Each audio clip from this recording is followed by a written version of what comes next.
El gnosticismo era una secta, es una secta. ¿Cuál es su origen? Bueno, hoy hay sectas gnósticas que no tienen nada que ver con las de la antigüedad, más allá de que resucitan sus doctrinas, ¿no? En la antigüedad había un gran movimiento religioso. ¿Por qué digo movimiento? Porque no cuajaba en una iglesia o en una institución.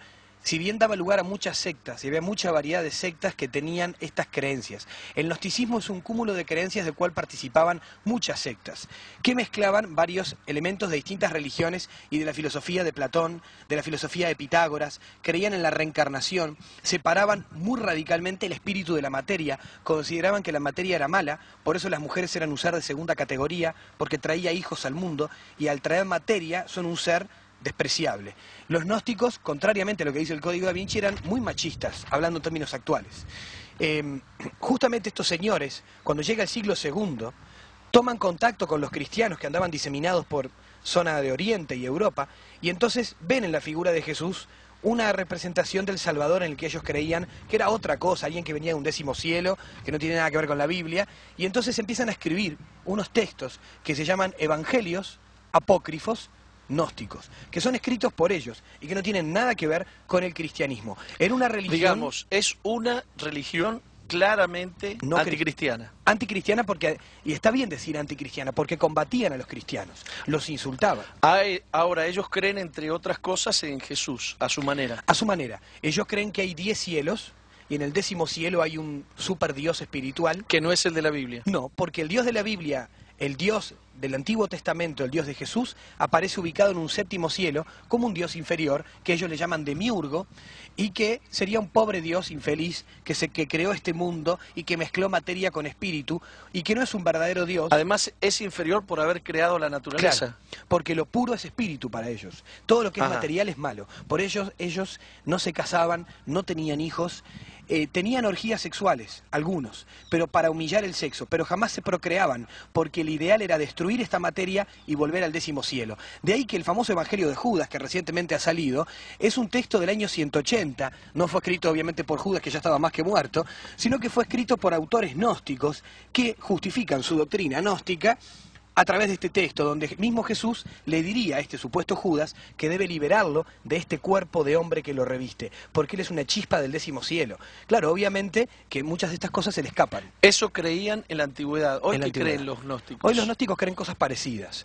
De hecho, los gnósticos hoy creen que sí, que somos una emanación, una especie de chispa de Dios, un pedazo de Dios, y los gnósticos no diferencian entre criatura y creador.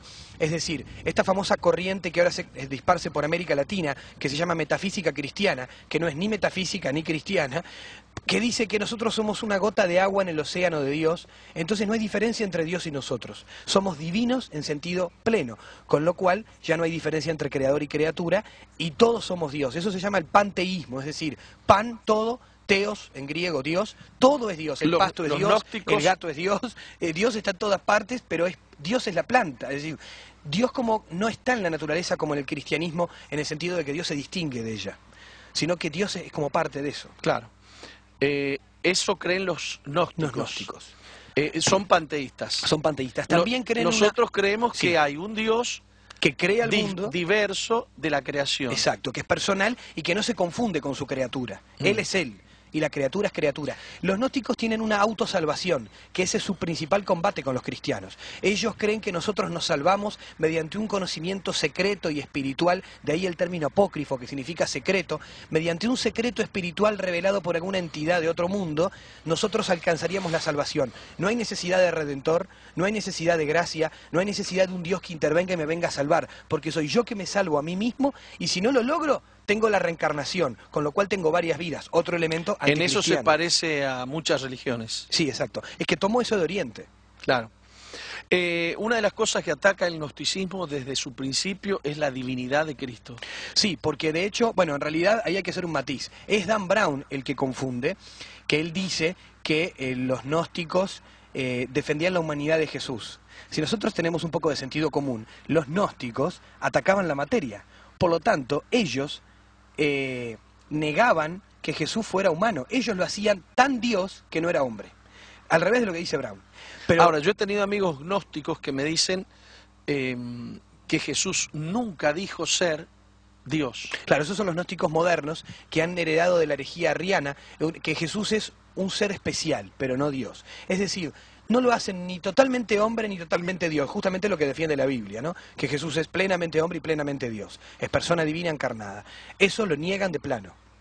De hecho, por eso en el Evangelio de Judas no aparece la encarnación, dice que Jesús apareció en la tierra. Hay un Evangelio apócrifo que dice que Jesús no murió, que le dio un beso a Judas, y Judas fue crucificado en su lugar porque se transfiguró con la cara de Cristo, y Judas se escapó por una ventana dimensional. Jesús se escapó por una ventana dimensional.